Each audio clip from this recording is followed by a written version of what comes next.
Dr. Graziano, thank you so much for joining me this afternoon. I just have a couple questions about your experience with fellowship. So my first question is, what motivated you to pursue a fellowship in urology? Yeah. So when I was completing my training at Baylor College of Medicine, I was trying to sort of navigate what life after residency was going to look like in terms of my career goals and the practice that I had envisioned myself having in the future.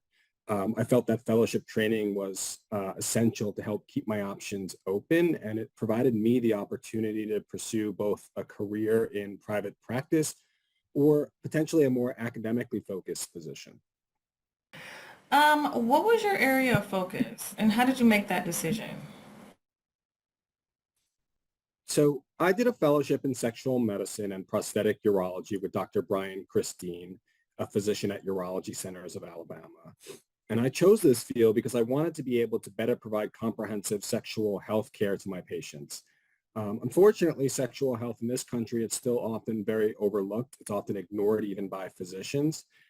We know that our sexual health is intimately tied to both our physical health and our mental health. And I wanted to be able to sort of better help my patients navigate these issues.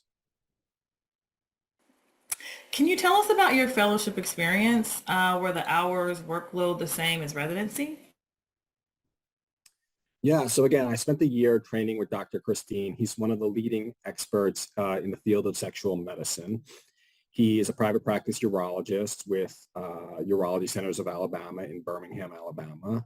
And his practice focuses primarily on the treatment of erectile dysfunction, Peyronie's disease, low testosterone, and male stress urinary incontinence.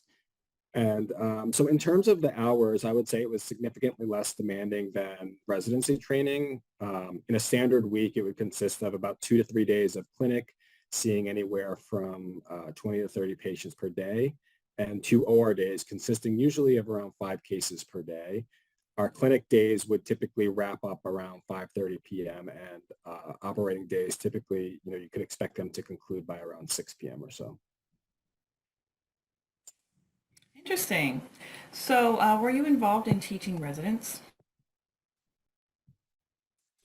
So I was not involved in teaching residents, but if that's something that's important to you when you're seeking a fellowship, there are certainly fellowships where teaching is a more integral component of the fellowship training, and I would certainly recommend sort of looking into the different programs and talking to mentors to find that out. Right. Were you in the attending call pool? I was not in the attending call pool, but certainly this will vary based on individual fellowship responsibilities and individual fellowship programs. Again, I would encourage you to sort of look into the specifics of your program or the programs that you're applying to find that out. Uh-huh. In what ways has your fellowship training enhanced your skills and knowledge compared to a standard urology resident?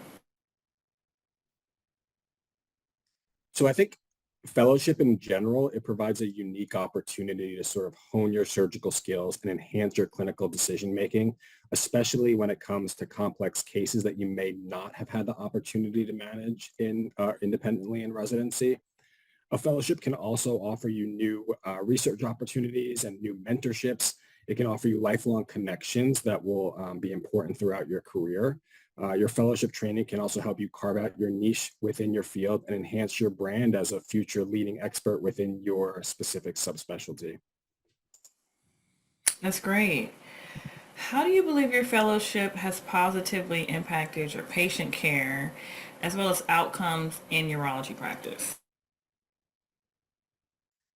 So I think my fellowship experience has definitely made me a more thoughtful and skilled provider. It certainly has provided me with a network of clinicians who I can reach out to for advice and bounce ideas off of and ask clinical questions. Um, it has enhanced my patient's outcome, I think, on a regular basis and hopefully sort of enhances their confidence in me as their surgeon. That's wonderful. Can you provide examples of how networking and collaboration with fellow urologists during your fellowship have influenced your current practice? I would say that there's probably not a week, that goes by that I'm not reaching out to one of my colleagues, asking them for clinical advice or sort of picking their brains about some sort of clinical question or a patient that I saw in clinic that week. I think, when we all first come out of training, it can be really overwhelming. Not only are you trying to sort of provide excellent clinical care, but you also have to focus on practice building, establishing your reputation, and building a referral base. And it's really nice to have a network of colleagues who you can look to for advice, look to for motivation and support. Definitely. So, how do you feel your fellowship training has influenced your approach to research and, staying abreast of advancements in urological practices?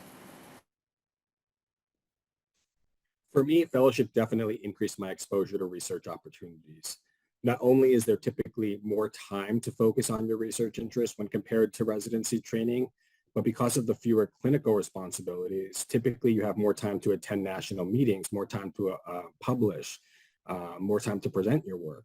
One of the other great things that came out of my fellowship was the ability to collaborate with other sexual medicine fellows on different projects.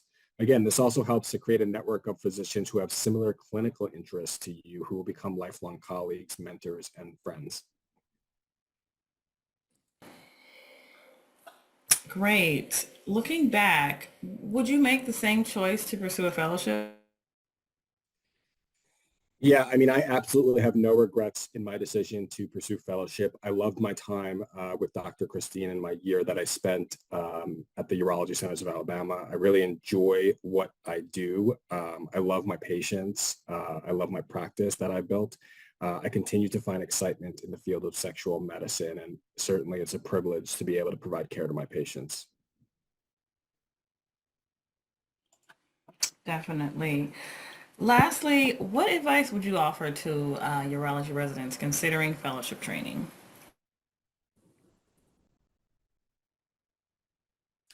Ultimately, I don't think pursuing additional surgical training is ever a bad decision. I don't think it's ever something that you're going to regret, and it's certainly never something that's going to hurt you. I think it can only enhance your career opportunities and allow you to create a career that's going to keep you fulfilled and keep you excited. As a resident, as you're nearing the end of your training, I would recommend finding the time to reflect on your interests, reflect on your surgical skill sets, and your prior training to sort of help decide whether you think a fellowship is necessary to help facilitate your future career goals. Wonderful advice. Dr. Graziano, thank you so much for taking the time to speak with us this afternoon. We really appreciate it, and this was some really valuable information you provided. Thank you.